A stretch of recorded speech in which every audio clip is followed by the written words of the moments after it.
This is Lauren. Lauren. Hi. Lauren is, when you email staff at Social19, Lauren is the staff, actually. So Yeah, that's me. so Lauren actually runs the class. I just do my thing here, but she runs everything behind the scenes. So what do you think, why do people need to read the syllabus? The main thing with the syllabus that you need to know is like when things are due for packback, when quizzes are, and it also gives everything you have to know about like what overall the class is about. And the grade scale is the big one. Like what grade you have is like, it's not usually in accordance to what the university says. So we have our own grade scale here. So you really want to look at that and see what you want to get in order to get that grade you need. And when the people who got Fs last semester, Yeah. why did they get Fs?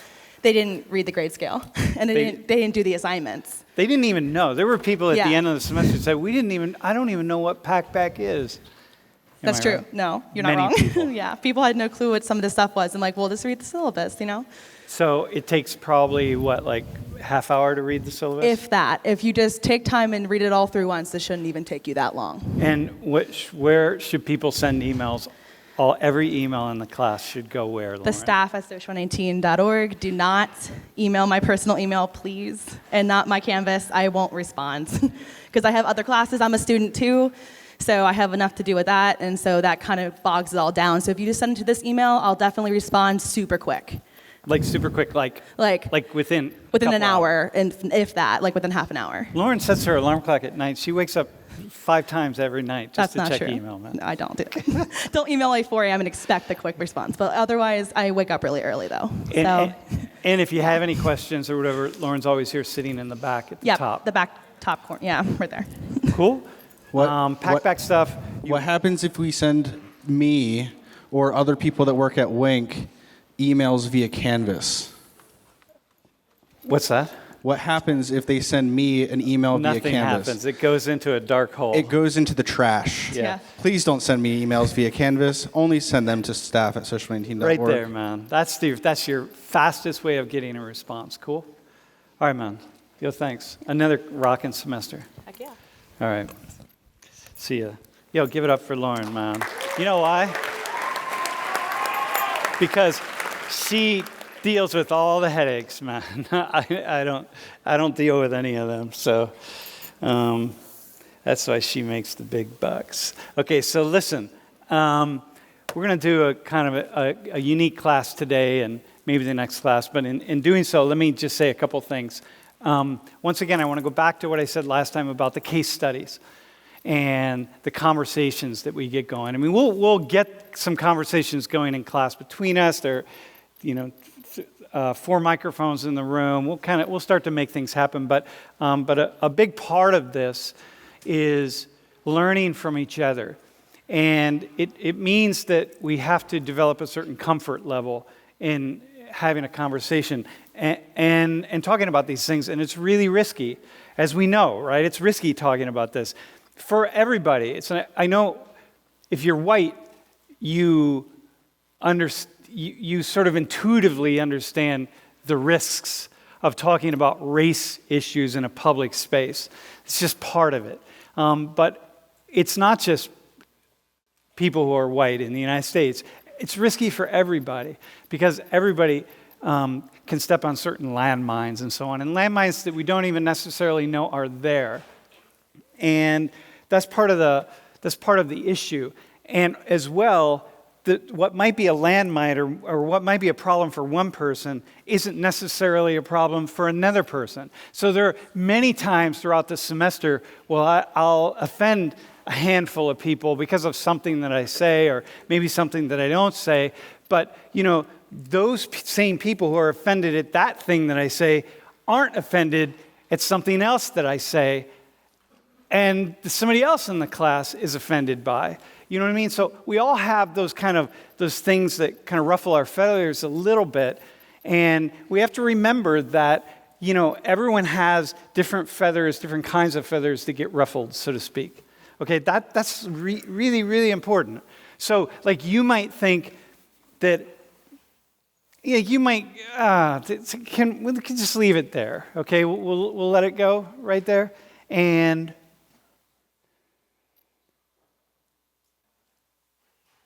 But here's what I want to say. When people, I said this last class, but I really want to emphasize it. When people come down the front, especially today, because we're going to talk about things, some of them that I'm going to bring people down, and I know that you're not an expert on these subjects, so we're just going to bring it out and see what happens. But when people come down to the front, they're taking a risk, right? Because they're coming down here, and bro, stand up really fast. See, okay, right here, man. It's a lot of people, am I right? Yeah. Could you talk about deeply personal things right here in front of all these people? No, that'd be hard. Yeah. It's easy from there, right? Oh, yeah. Yeah. What's your name? Reed. Reed? Yeah. All right, man. It's a different scene, right? Everyone has different perspectives, different views. You don't know what they're thinking. Someone might be offended by that. I don't know, right? You know what I mean? Mm-hmm. All right. Yeah, it's crazy. It's a different perspective. It's really diverse. Where are you from? Houston. Yeah. Seriously? Yeah. Born and raised? Born and raised, How yeah. come you don't have a Houston accent? Yeah, I know. It's just regular accent. What was born with? How would you have what would it sound like? A Houston accent? Yeah. Were you like, yee? Yeah, I don't know, yeah. But they don't really have the drawl, that southern drawl. Well, you do a little bit. Yeah? I don't see it. Yeah? Yeah, that's why I'm up here. Dude, all right. Awesome. Thanks, man. All right, so listen, y'all. So this guy's going to clap for everybody right here, man. All right, so listen. When people come up, you can't be jerks, okay? And you can't jump on Twitter and say annoying things, and because sometimes what happens is someone will really say something annoying on Twitter, and then I'll like track them down, and then a couple classes later, I'll find some way to get them up here and put them on the spot. And so you don't want that to happen. It's just be nice. Be nice. It's really vulnerable to be up here, man. That's why I have my beads, because I'm just like trying to figure this stuff out. Okay, are we cool? So let's start. And what I want here is I need someone who's black, not international black, but dude, African American black. Okay, you're on. All right. Your hand went up really fast. Okay, come on down. And then I need anybody from any background, whatever, who's just like really into social media. Man. You're like all about social media. You do it. But hang on though, preferably someone who's really into social media. You're on your phone a lot. You're like, oh, you're all engaged. You're charged up, whatever. Anyone? Hold on. I'm gonna hold tight on you for a second. All right. How about? Yeah. Okay. Yep. Okay. Can you go in the back? I'll bring you out in a second, man. And then you can say, I'll introduce you, or you can introduce yourself. You can just go in the back here. You can go up and sit on the table.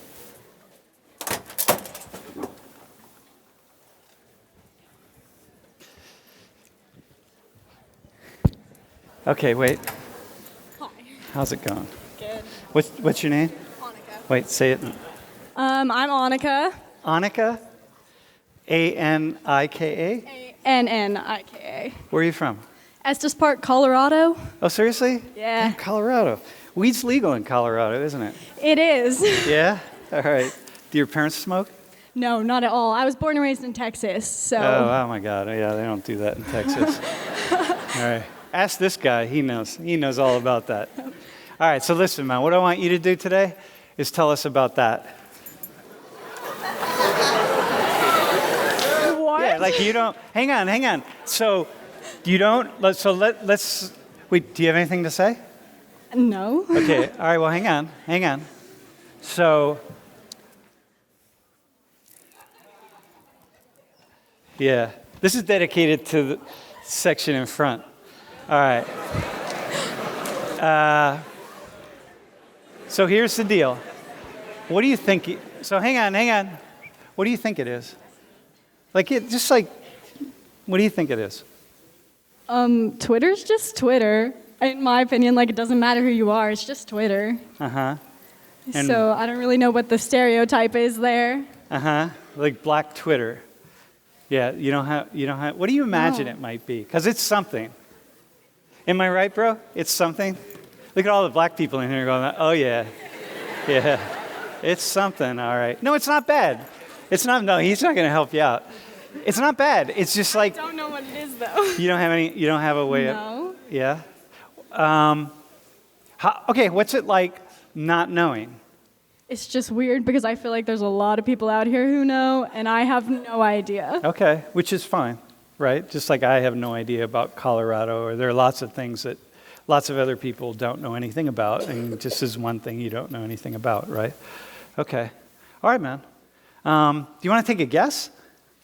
I'm scared What are you scared of? because I have no idea what it is. Okay, I got you. So, but if you took a guess, do you think like you don't? Is it just like an African American person's Twitter?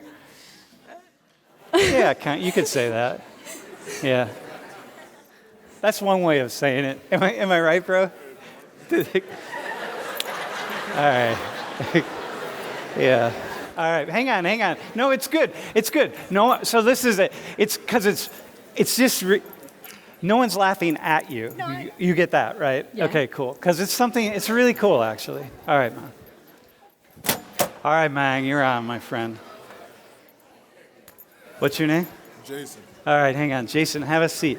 Next to, Annika, with two N's. Annika, meet Jason. Jason, meet Annika.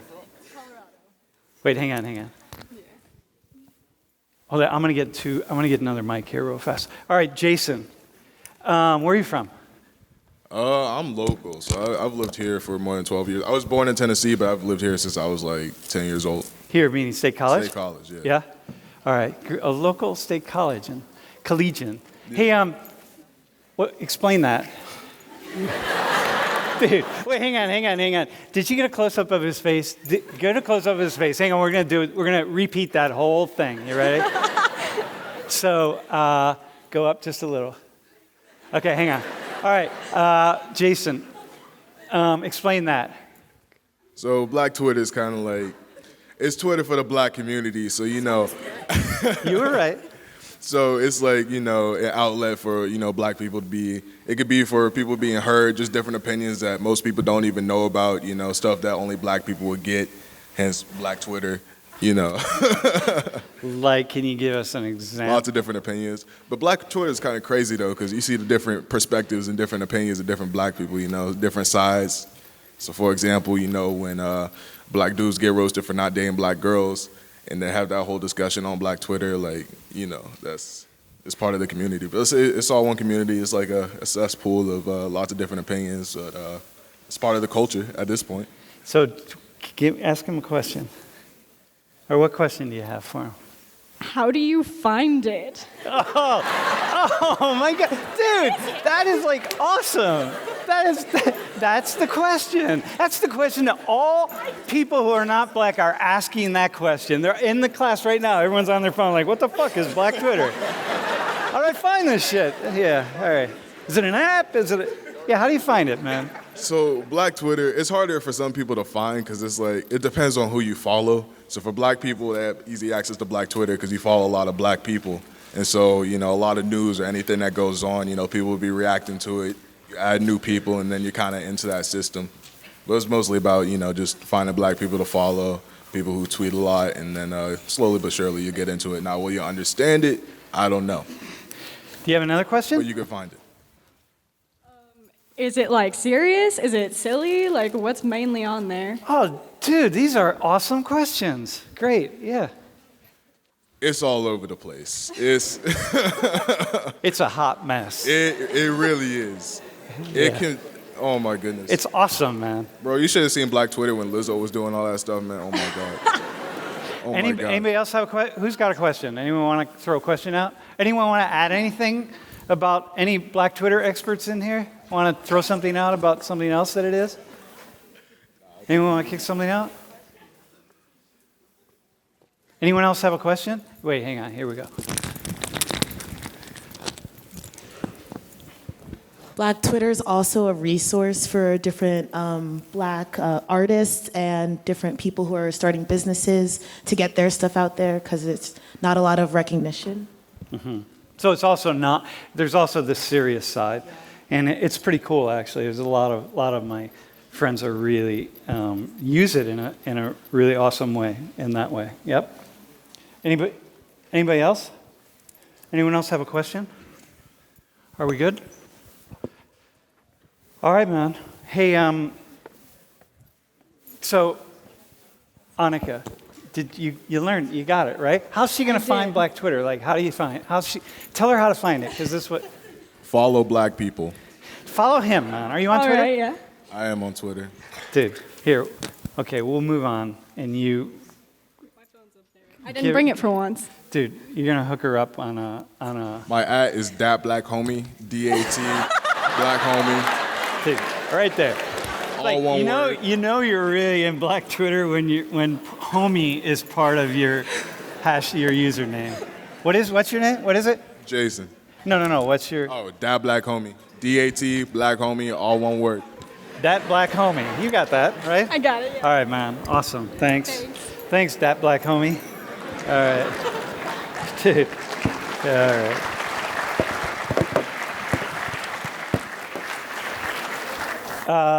All right, man. We're going to do another one, but hold tight 1 second here real fast.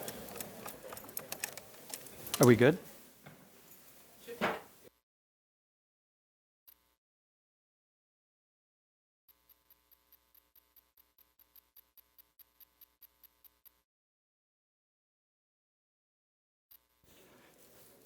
All right, man. Okay, I need one volunteer. It can be anybody, but really anybody. Ideally, someone from the back. It's really important that people from the back start volunteering a little bit. This is not race related. Well, yeah, whatever. No, this is good. No, this one's actually this is going to be really interesting. Well, that one was too, but bro, all right, you're on, man. All right. What's that? Yeah, bring your phone. You might need it. Yeah, as a resource.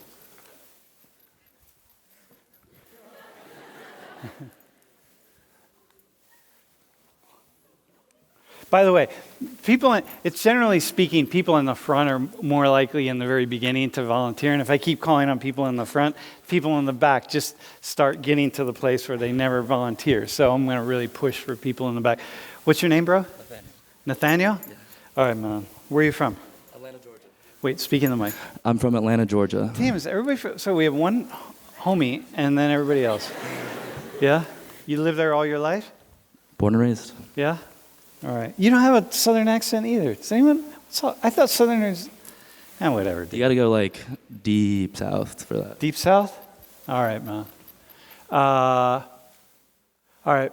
Can you might have to stand up to really look at this. Can you say something about that? White people have a lot more money than everyone else. Yeah. So hang on. So what's your major? Corporate innovation entrepreneurship. Okay. So you get median. Do you understand median net worth? Yes. Can you explain it to the class first off? So median family net worth, basically, you take the incomes or the assets, of every income earner in a family. So for most people, that's your mom and your dad, and you average them together and divide by how many, and then you take how many people are in your family, and then you get, I fucked it up, sorry. No, you're close. No, you started well. So take all the assets of a household, stocks, bonds, cash, the value of the house, car, etc., hard assets, right? And then subtract debt, including school debt, school loans, everything. Medical right? debt, everything. And what's left over is your family, your net worth, okay? For everybody under one roof. So now, when you see that, what story does that tell for you as this white guy from Atlanta, Georgia? To me, so I grew up in the middle of downtown Atlanta. So I was like, I grew up in I went to a very diverse high school, and I grew up in a really kind of cool area. And a lot of my friends who were black or Hispanic or not white, a big problem that I saw or I found with them was that either their parents were in a lot of debt or they themselves had to go into a lot of debt. I know that medical debt in the black community is a huge problem. Like to go to school, go to college and stuff like that? Well, school debt as well as medical debt. So Okay, like a lot of medical debt, families can't pay off surgeries, can't pay off operations that they need. And so it just sort of puts them underwater, and then they can't pay down the interest on it, and they can't pay down the principal on the whatever loan that they might have to get, or then they can't pay for their insurance because their rates go up, and so it's just sort of like this compounding issue. So you say you saw that a lot with black and brown people? Yes. Well, with pretty much all communities that were not white. Yeah. Besides Asian communities. I didn't really know many Asian people, though. Uh-huh. So what do you make of the extreme difference? Like what do you Crazy. Like you got to explain that somehow. Like how do you explain that? Like it's literally 10 times, like the median family net worth for a white family is almost 10 times that of a black family. Like that's insane. Yeah, and by the way, median means that half of all the families. So take Hispanic families. It's we'll just call it $20,000. That means half of all families in the United States that identify as Hispanic have a family net worth higher than $20,000, and half of all Hispanic families have a net worth that's lower than. That's what the median means.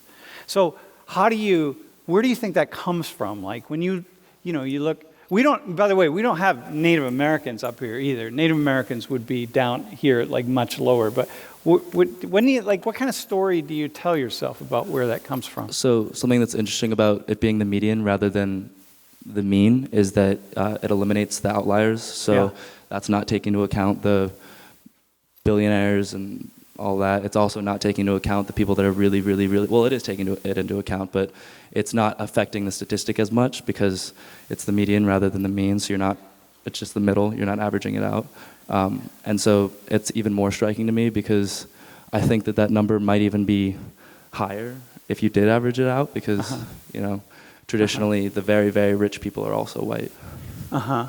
How about who has a question? Wait, what's your name again, bro? Nathaniel. Nathaniel. Who's got a question for Nathaniel? Who wants to kick a question out, man? Bro, got it right here, man. Get ready, bro, because this is I'm what ready. happens. This is like now you know what it's like to be me. Like someone asks a question. This is kind of cool. Damn, I have no idea. All right, man.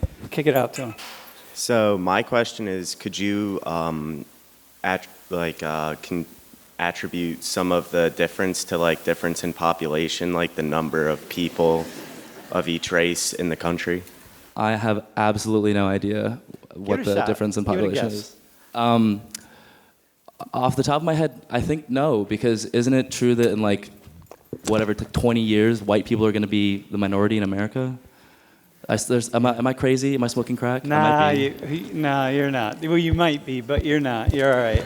Yeah, it is. In California, actually, people of European ancestry are already the minority. But yeah, we'll go there. Wait, here's another question, Mo. And what's your name? My name's Nicole. Nicole. Hi, Nicole. Hi.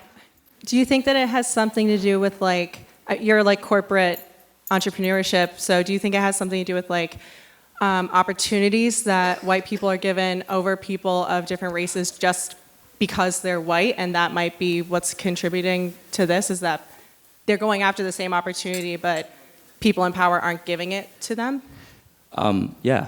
I mean, I think that a good example. So when I was 13, I was in middle school. When I was in 7th grade, something like that. I had a friend. His name was Taj, and he was literally my best friend.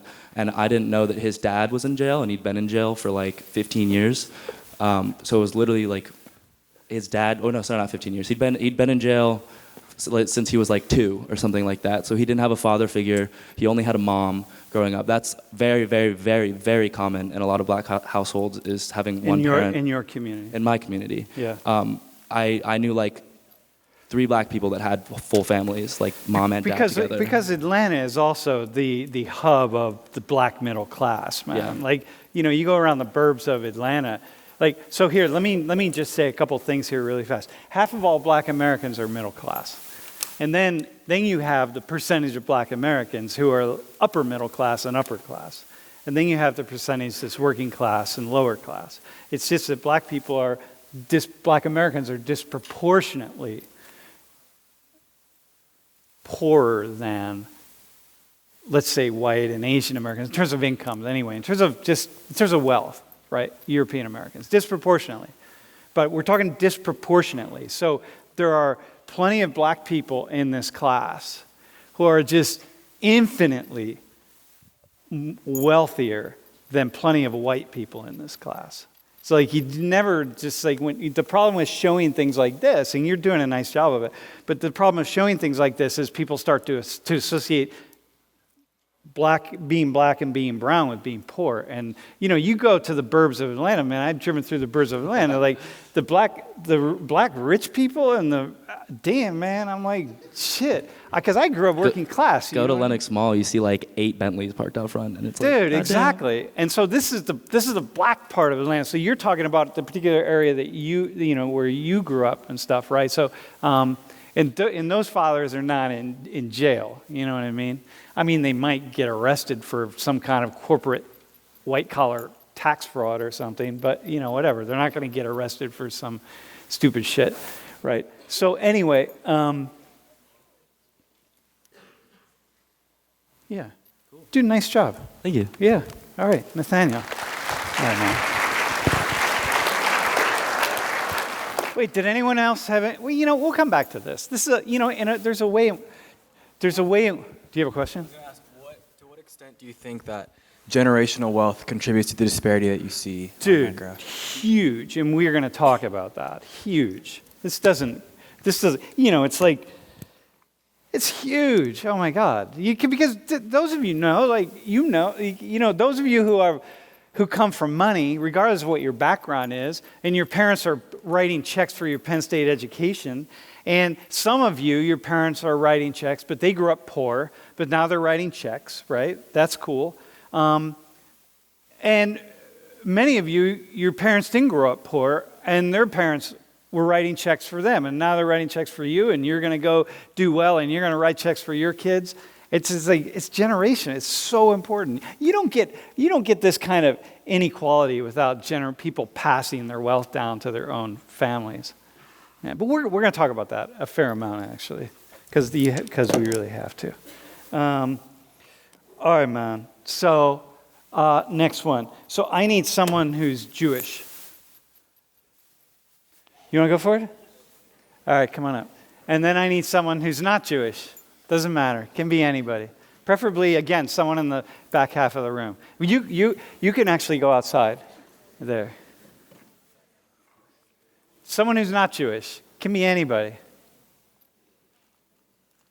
This is actually a cool one.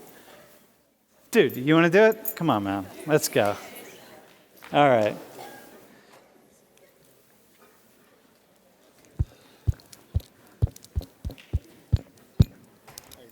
What's up, man? What's your name? Musa. Musa? Yes. And where are you from? Carteret, New Jersey. Where at? Carteret, New Jersey. Carteret, New Jersey? Yes. Where's your family from? Senegal, West Africa. Senegal? All right. Were you born in Senegal or were you born here? I was born in Jersey City. In Jersey City? Mm-hmm. Dude, are there a lot of Senegalese restaurants in Jersey? Are there a lot of African restaurants in Jersey City? Yeah. And in New York as well. Yeah, in New York for sure. But yeah. Who cooks in your house? My mom. Yeah? Is she good? She good. Do you ever bring food back? No. Dude, I love Senegalese food, man. You've had it? Yeah, dude, of course. Who hasn't? Bring some back sometime, all right? All right, so listen, man. Keeping kosher, what's that? I guess it's like, because I guess something as like halal, it's the equivalence of halal to like the Jewish people, because they can't have certain types of food. So I guess the kosher is just halal for kosher, for Jewish. Just keep saying halal, man. That's all. I got you. It'd be people in the back are like, hello? Why does he keep saying hello? Hello? Hello? Yeah, okay, so what else? Like, what's it mean, though? What do you think it means for, like, how you eat or... I came down here to find out, I guess. Oh, go ahead. What questions do you have? I'll ask him when he gets here. Yeah? Is that it, bro? It just has something to do with I mean, it probably has to do just with food? their Is it religion. just food or is it other things? Just probably the stuff they use to live. I don't know. Maybe hair products as well. Yeah? Yeah. Soap, maybe. Yeah? Lotion. Kosher soap. Dude, I don't know. Jewish Let's people, find out. that, you can market that, man. Kosher soap. All right, I got it.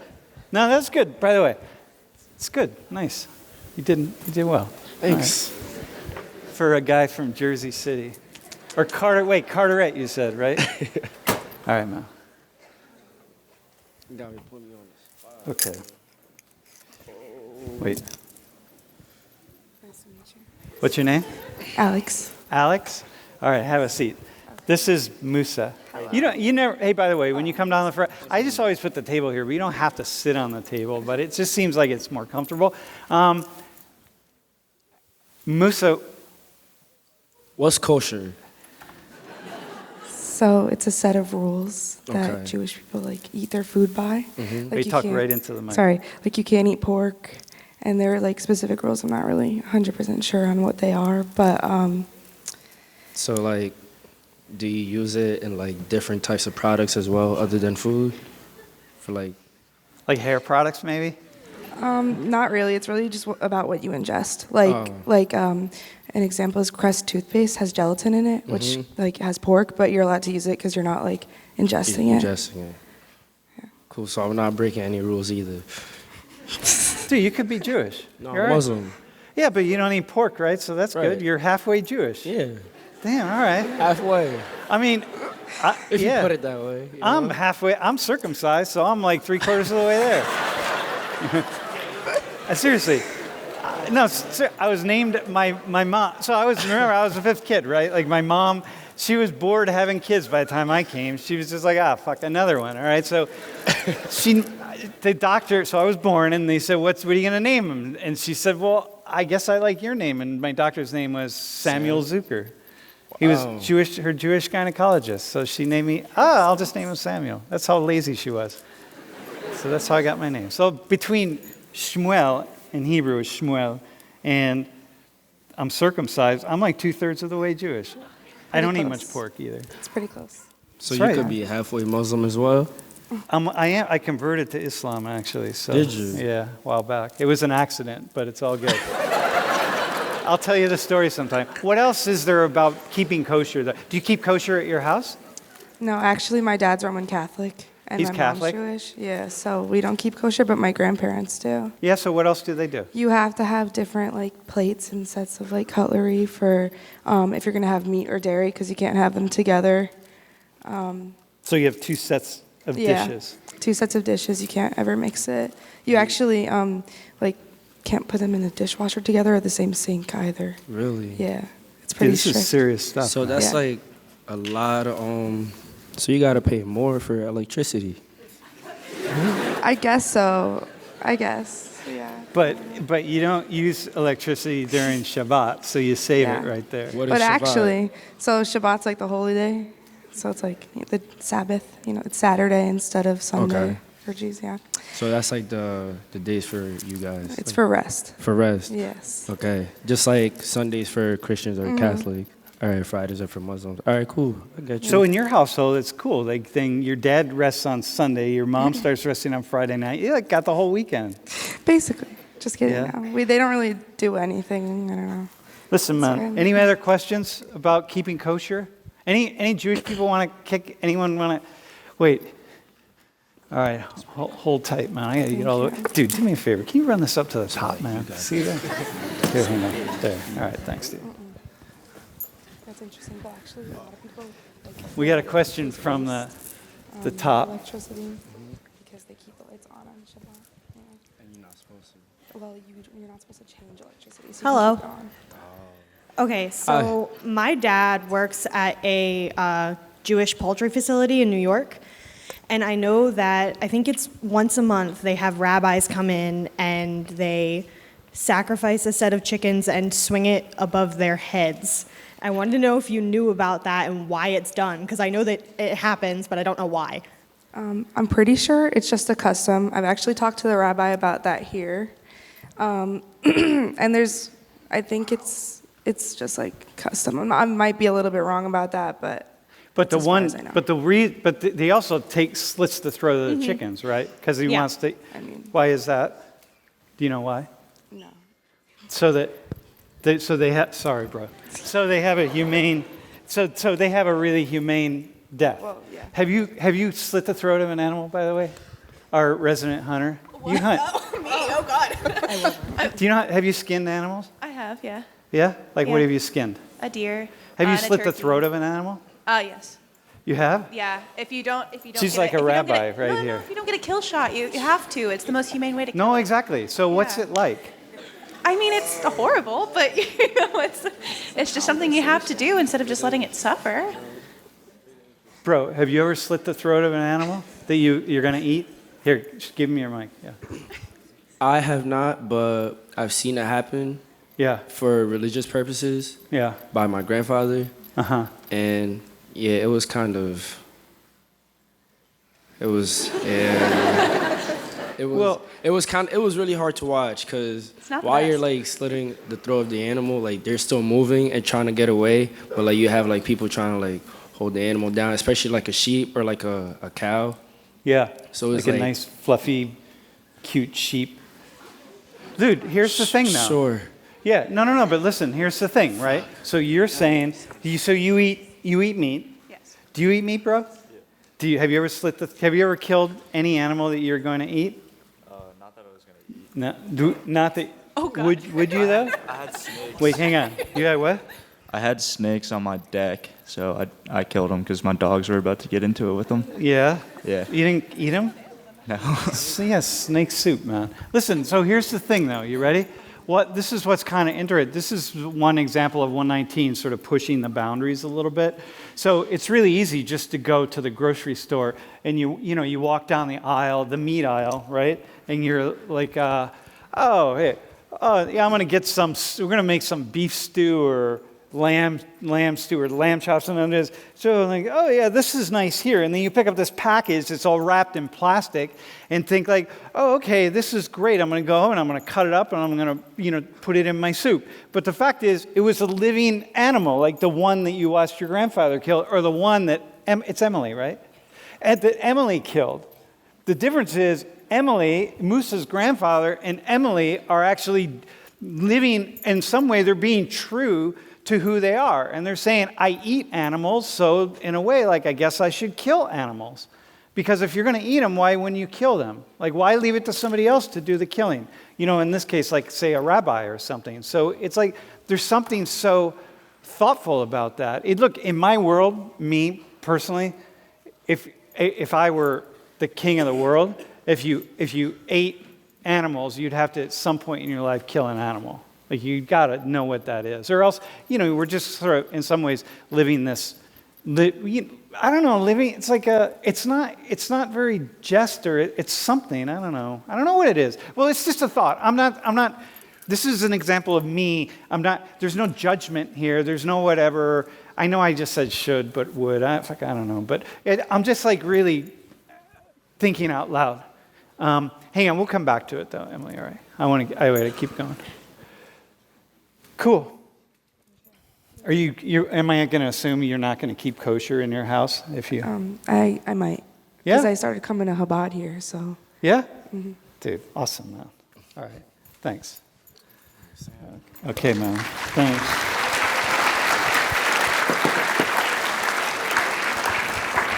Okay. Ready? Dude, thanks, man. The runner. I need a frat guy.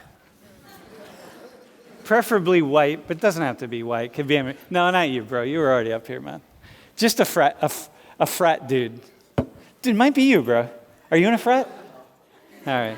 I just need a frat guy. Anybody, just a standard frat guy. You're all the same, right? Right. Named. Let me get the name. Ryan. Name Ryan. How about that? A frat guy named Ryan. No, come on, anybody. It doesn't matter. Doesn't have to be a white frat. Can be any frat. Dude, you're on, man. All right.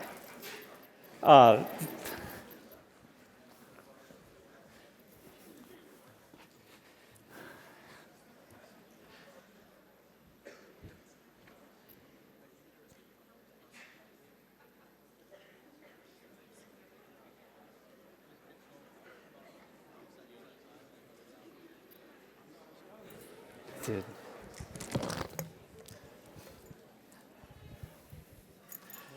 Dude, is your name Ryan by chance? It is, yeah.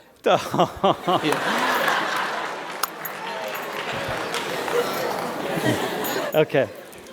What's your last name? Dylan. Dylan? What frat are you in? Tau Kappa Epsilon. Okay. And where are you from? Chester County, PA. Chester County, PA. All right, man. So here's what I want you to discuss.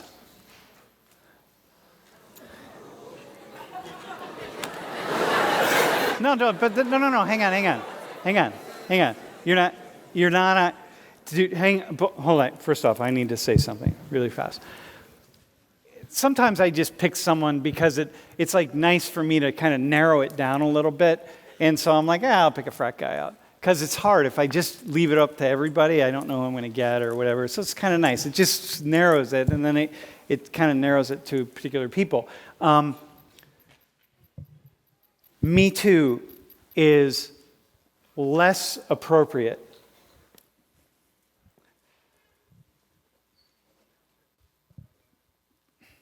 less significant for fraternity communities than for non-fraternity communities. In fraternity communities, you at least have workshops and discussions and like all sorts of things that are actually happening where you're engaged in this. And most fraternity communities are also, frats are connected to some sorority. So then you're connected there, and the leadership of the organizations is talking about this stuff. But outside of fraternity, outside of Greek organizations, it's just a free-for-all. So there's no particular reason that we would pick someone from a fraternity to talk about this over just any random guy in the class. It's just that it's just more fun to have you down here. So go ahead, man. Well, actually, I don't really know a lot about this. I know it was like a big Twitter thing. It was about like sexual assault, like women coming out and like calling like men out for like sexual assault, like. When? Like 2017. Something like that. And what do you go? So dig into your mind. Like, what do you remember? Like, what do you? I mean, like, what do you think is like? Say a little bit more. I mean, I honestly don't really know like much about this, to be honest. All right. Okay. Hang on. This is good. You're not expected to. Nobody who comes down here is expected to know anything. Why would you know anything, right? Someone has a question for Ryan about Me Too. Who's got a question? He doesn't know anything, so make it an easy question. But who's got a question? Anybody? Who wants to pose a question? Do you have a question? Do you have a question? Do you want to ask him a question? Come on, come on, man. Dude, I knew I could count on you. God. All right. Here we go. Do you think it could be related to a movie producer who's no longer a movie producer? I actually know that's actually, I heard it was like something about like Harvey Weinstein. Was that it? I believe so. All right. Dude, nice question. All right. Anybody else? Who else has got a question?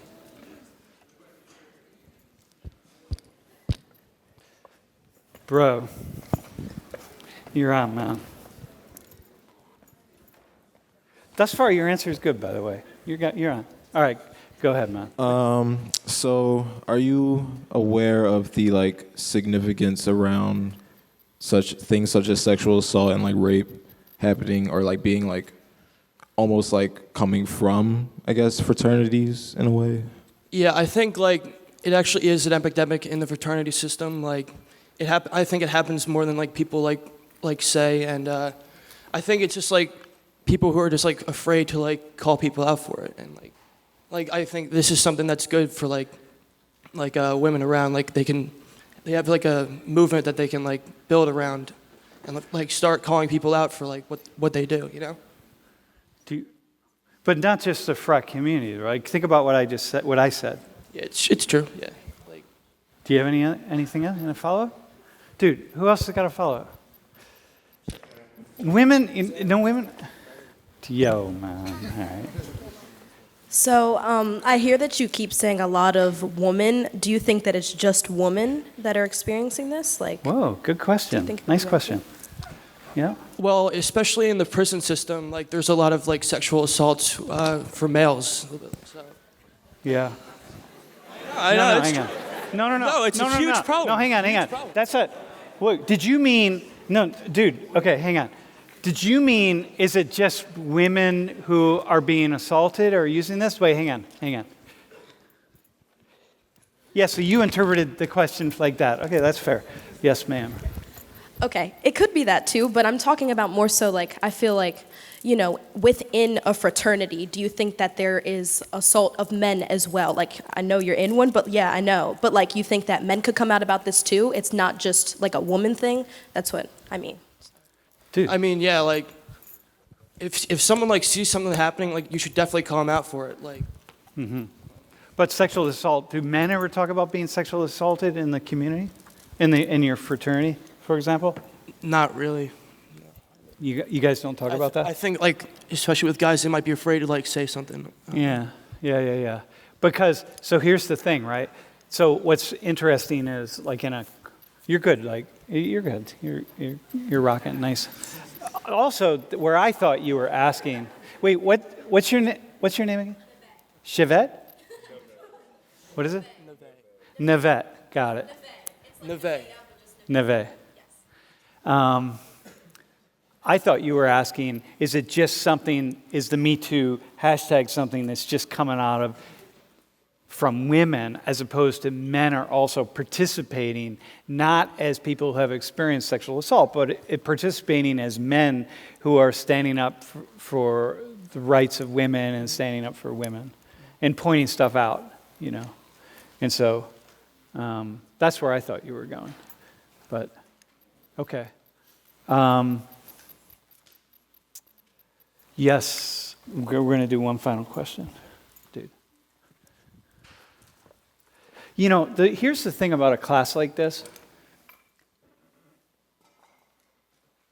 Like, Social 19 is a class where, you know, we'll kind of laugh. Here, wait, hang on. I'm gonna. Can you just pass that down? You know, in 1 minute we're kind of laughing, and in another minute we're not laughing. And the problem in a class like this is that there's so many people in here that no matter what we talk about, there are people in this class who have experienced it. And so you know, we just had a quick back and forth about men being sexually assaulted. There are plenty of men in this classroom who have been sexually assaulted by other men and by women, and many, actually. And so the problem in a class like this, and you all I want you to kind of get used to it, that, you know, once again, in one moment, we might be kind of laughing about Black Twitter, this or that, but in another moment, it's like it's going to get really serious real fast, because it is. And so I made just the comment about, like, Me Too, for women in here, those of you who have had some kind of experience, different levels of experience of sexual assault, this is real for you. And all of the men in here know women who have had some kind of an experience, whether that's our friends or our sisters or our mothers or aunts or our grandmothers or anybody, or the people we're sitting in class with. And so, you know, this stuff is real, right? This is why this class gets, it's really, it'll get real serious real fast. Yes, ma'am. I think that Neve's question towards Ryan was more so his experience probably rushing or pledging. So as a when you're rushing a fraternity, you're easily vulnerable. It's a Yeah. very vulnerable, extensive process. And I think she was trying to ask, like, if you've ever witnessed, like, you or any of your fellow pledges, like, being sexually assaulted, and maybe if men wouldn't be as likely to speak up about it because it's something they might be afraid of mentioning. Like, Yeah. if it's Dude, something that happens. Really nice question. Thanks for that. Yeah, I mean, like when you're in a fraternity, like they preach loyalty. So like, I guess in some fraternities, like it may happen, and then like they won't say anything because it's like a brotherhood. Yeah. But like, you should be calling out people for that. Like that just can't. But y'all do. But people do some really crazy things that are like very, especially in male fraternities, that are very homoerotic. Let's just say that. You know, like that involves a lot of nakedness and all sorts of like stuff that goes on. I mean, maybe, okay, you know, and again, maybe not your, I've been around the block a long time, and so, like, Yeah, not my fraternity. Yeah, yeah. Bro, and next to you had a quick question, this will be the last one. I'm wondering if you think that fraternities right now are getting too much flack or maybe not enough flack from the Me Too movement, or if there should be more or less of a focus on fraternities. Dude, nice question. I mean, I guess like it is a big problem in fraternities. So I guess like maybe there should be like more light shed on like the sexual assaults that happen in fraternities, because like a lot of people don't talk about it in fraternities. Like they like push that stuff down, like push it away. Yeah. So, I mean. So here's a way to think about this, though, right? See, in some ways, fraternities are like, and sororities are really easy targets, because you're these social organizations that come together, and you know, you basically have nothing else that bonds you together except you went through some kind of hazing project, even if we don't call it hazing. It's something that pulls you together, right? Something that bonds you to the other people in loyalty and so on, right? So it's really easy then to say, oh, we're going to do all this programming, this Me Too programming for the fraternity community, right? Well, not a very large percentage of Penn State is involved in frets and in Greek life. So what about everybody else? How do you get them all to come in a room? Like if we want all of the men who are pledging fraternities to have to go through some workshop on Me Too, we can bring them all into 100 Thomas at 8 a.m. on a Saturday morning, and they will show up because they have to show up, and we're going to put them through this workshop. What about all the other men on campus? And this is kind of what you're getting at with your question. What about them? You know, I'm not going to get them here. They're never going to come. You guys are going to have to come. Like your new pledges right now, you're pledging right now, right? You're going to be starting up pretty quickly? Yeah, rush starts. Rush starts, right? So you're going to force them to do stuff. So they're going to have to hear things, but the rest of you who aren't involved, you don't have to hear it. You're never going to be forced. And so there's a way in which fraternities get like kind of poked at, you know, it's like you guys are the problem. What about all the other people? And so this is something that really has some value in thinking about. Anyway, dude, all right, nice job. Thanks, man. Yeah.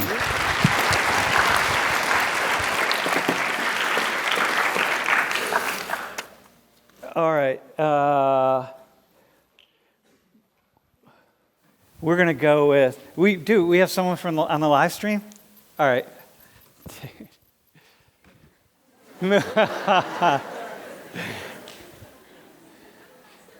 Mudar, what's happening? Oh, how are you, Sam? I am rocking and rolling, man. Where are you right now? Where are you? Well, right now I'm traveling. I'm currently in Medina. In Medina? So you're in Saudi Arabia. Yeah, I'm still in Saudi, but on the other side. All right. So listen, man, here's your question. We want you to talk about climate refugees. What are climate refugees? Well, I thought that would be something early, but anyway. Well, to be honest, this is kind of something that I've just heard of for like a couple of times before, but my guess would be that people would seek refuge in like some other places because their own like countries or homes have been devastated by climate change. Dude, cool. All right. Hold on. Hang tight. Who has a question for Mudar from Saudi Arabia? And while he gets this ready, I want you all to know we did not prep him for this question. So just like all of you, he did not know what we were going to ask prior to. Who has a question for him? Climate refugees question. Come on. Are there any environmental? Dude. Hang on. Dude, can you do me a favor, man? Run that up to the guy at the top. Hang on, Mudar. We're coming, man. How's everything going, by the way? Still getting adjusted to work. I still having trouble changing mindset from college to work. Yeah, most people do. Yeah, all these people will have the same experience. All right, bro, go ahead, man. Hey, how you doing? Are there any regions in specific that you think of that would particularly be affected by this? Like, what's the first one that comes to mind for you? Wait, so say that again? Any regions in specific that you think might be particularly affected, or the ones that would probably take the biggest blow? So any region of the world in particular comes to mind? Does any region come to mind that you think might be more affected by it than another one? Nice question, bro.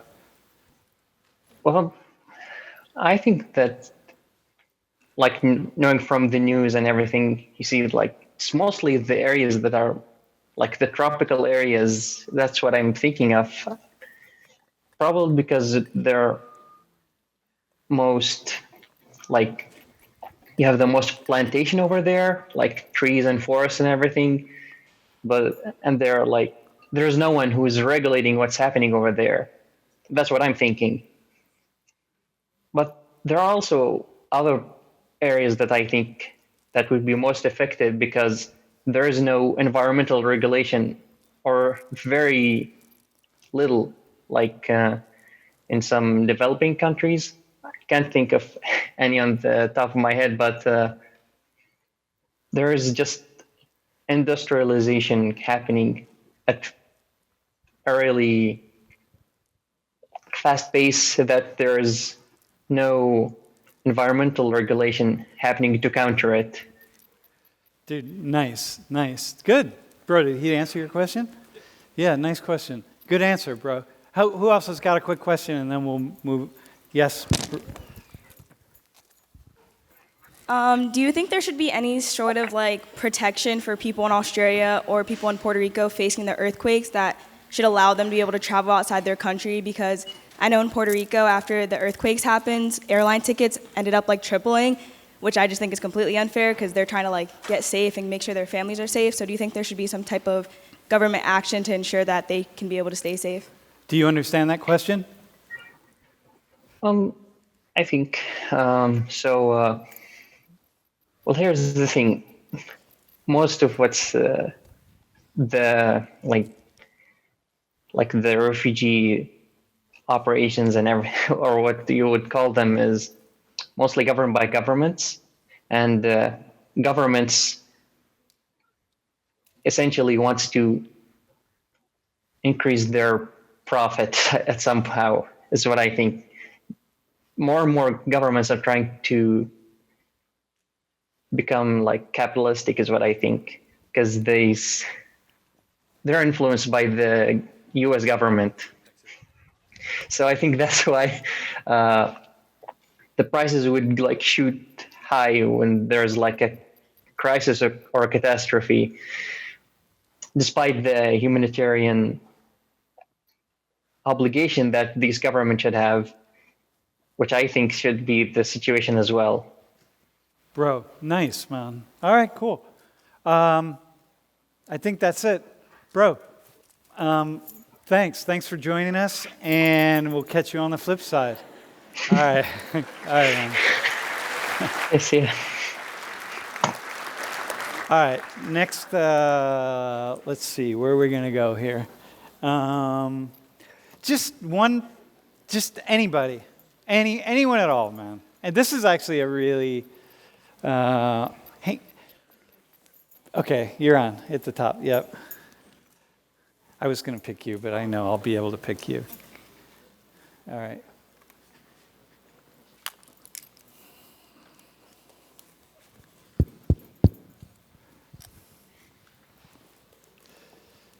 Awesome.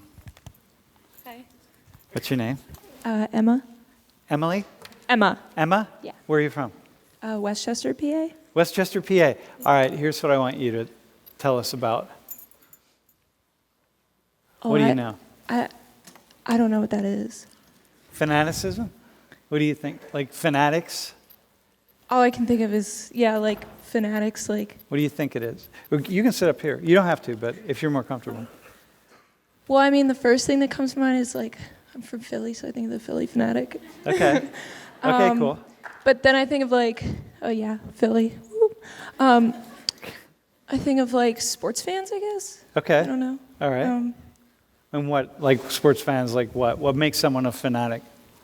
Somebody that's like, I guess maybe like not just sports, like maybe you're also into, you're just like really into something, I guess. But like sports, like, I don't know, like, I guess if you're a fanatic, then you're like really into it and you like follow it a lot. And what would make someone a fanatic, let's say, politically speaking? Dude, this is good, by the way. You start out with, I don't know anything about that, and suddenly now you're saying some things that are cool. So what would make someone a fanatic politically speaking? I guess if they're just like really into like politics and like they really follow closely, like maybe on a political line, or like they follow like a specific person, maybe like very closely. Like Bernie Sanders or something? Yeah, like Bernie or Trump or Hillary or like, I don't know, whoever you're into. How about religious fanatics? Who could pick out who you think would be some religious fanatics, like groups or something? I don't know. I mean, also just like, I don't know if I'm just like following this theme, like people that are just like really like closely tied to their religion and like get really into it. And I don't know, like people that go and like see the Pope when he comes out and things like that. Like a couple of years ago, the Pope came to Philly and like everything got shut down. And so I don't know, I guess people that like come and see world leaders and like, and just people who like follow their religion like very closely. Yep. Okay, so going back to the Phillies. So, well, first off, does anyone have a question? Anyone want to throw a question out? I don't know if I have. Bro, we're having a microphone. Is this still up there? Lauren, is it still up? No? All right. Where'd my microphones go? All right. Hey, anyone have a question? Bro. Yeah. All right, man. He's going to throw a question out to you. Okay. You got this, so you got it. Do you think that fanaticism can ever be a negative thing in any way? Can it ever be a negative thing, or can it ever not be a negative thing? Can it be a negative thing? Can it be a negative thing? I think it like sort of depends on like what you're doing, you know. What you're doing. I mean, like it also it's hard to say because it's not so like black and white. Like you can't really just be like, oh, you're wrong, you're right. But like if you're like so into something that you're like gonna break the law to do it, like maybe not.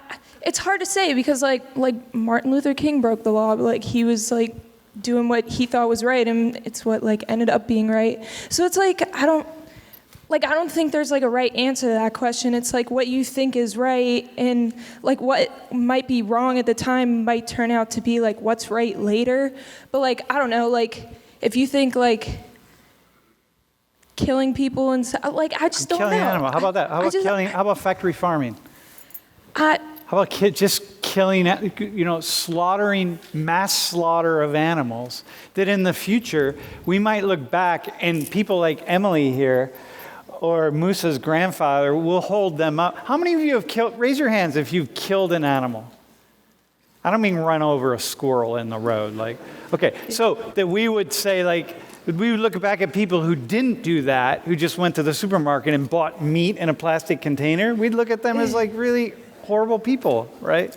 Okay, so. Yeah. So are you asking like my opinion on like? Yeah, just what do you think? Can it be a bad thing?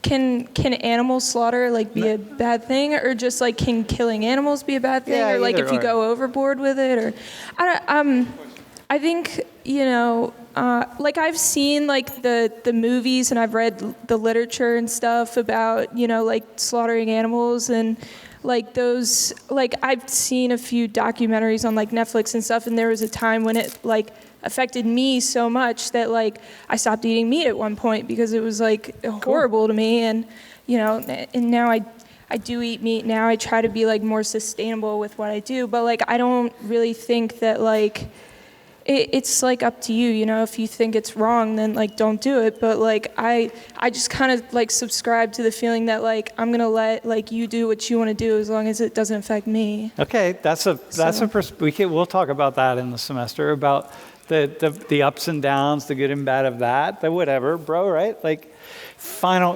quick question. Yes. I was just wondering if you think that this is a term coined more towards like radical groups or radical beliefs more than like moderate things. Yeah. I mean, what's your gut feeling? I've never heard the word fanaticism before, so like I didn't have any prior like feeling about it at all. So awesome. I guess like you know, I think you can't really call yourself a fanatic if you're just like sort of casually like into something, you know, like I think you have to be sort of like into it and like be able to like have sort of like conversation with other people who are into it and like be knowledgeable. You can't just be like, or oh yeah, I'm a fanatic. Yeah, just be into it. Like go to Penn State football games and paint your body. You know what I mean? And be in the front row and hang out all night and like, oh my God. Dude, awesome. Thanks, man. Nice job. That's cool. I love how this is perfect. Like, you don't know anything, but yet, you know, you just keep talking, you sort of start figuring it out, and she starts to think about, wait, well, what about it? What can it be a bad thing? Is it not a bad? Well, can you be into it if you're not really radical?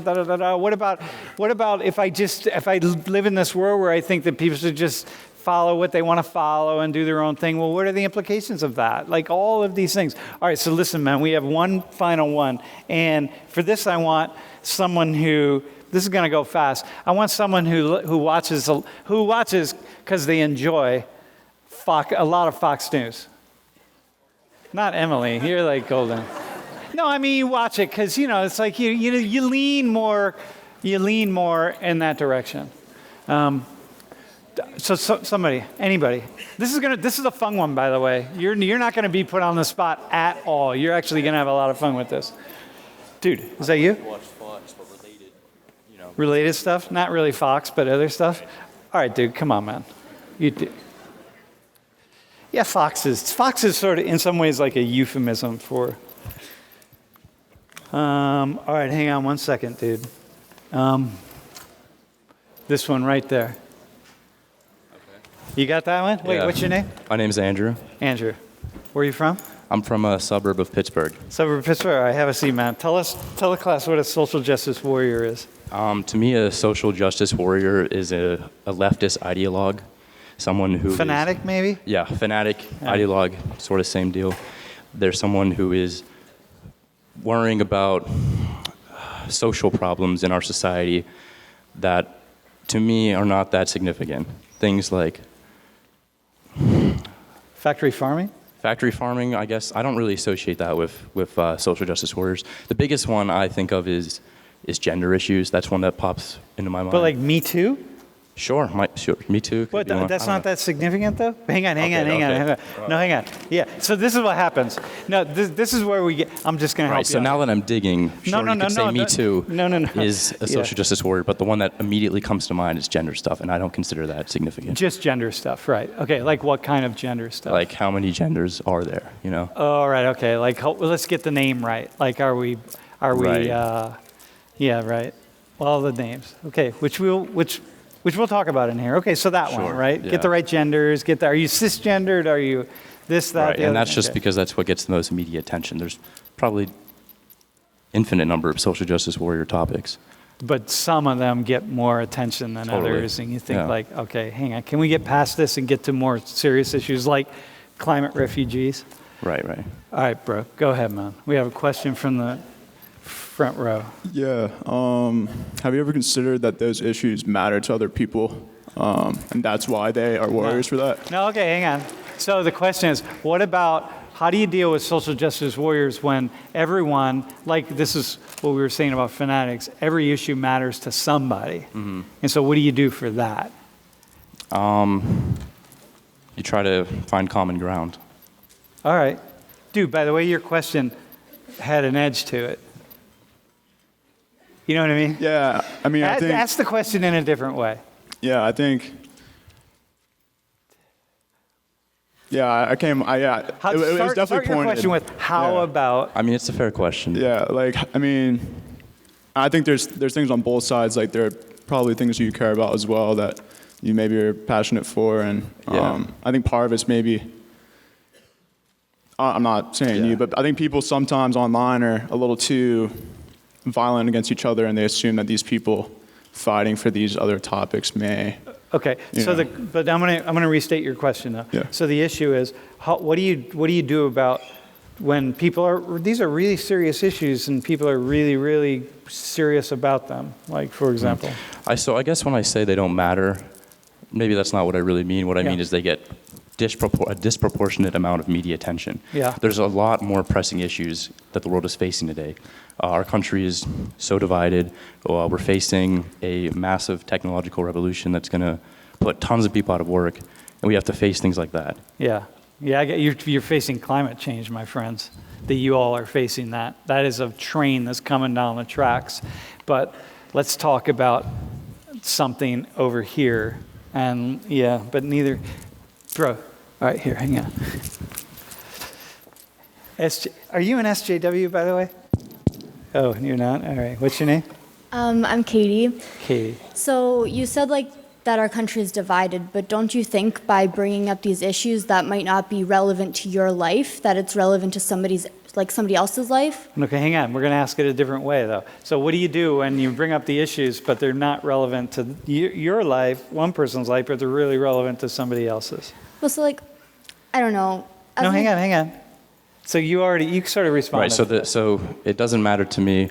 So the thing for me to do is kind of just listen, and if it doesn't affect my life, then I don't really care. I'm more libertarian that way. If it doesn't really affect me, if I don't have to change significant portions of my life, then go ahead, do what you want. But if you brought up gender issues. So say your friend is going through a transition and they would prefer to be called by different pronouns. Would you go out of your way to make them feel more comfortable, or would you just kind of stick to your ways because it doesn't? I've worked with someone who was transgender before, and it was a little awkward for me, but I just tried to treat them with respect. I did use their preferred pronoun. Awesome. Yeah, dude. Awesome. Yeah, that's cool. All right. We have one more, man. Last question. Bro, you're killing it, by the way. All right, man. Last question. My name's Andrew. I just have a question about your thoughts on the Covington Catholic kid case, the kid wearing the MAGA hat in Washington, D.C., and CNN just lost a lawsuit over about $275 million over it. Does that represent most social justice warriors? I don't know much about the aftermath of that case. I did see that he won. I haven't delved into any details.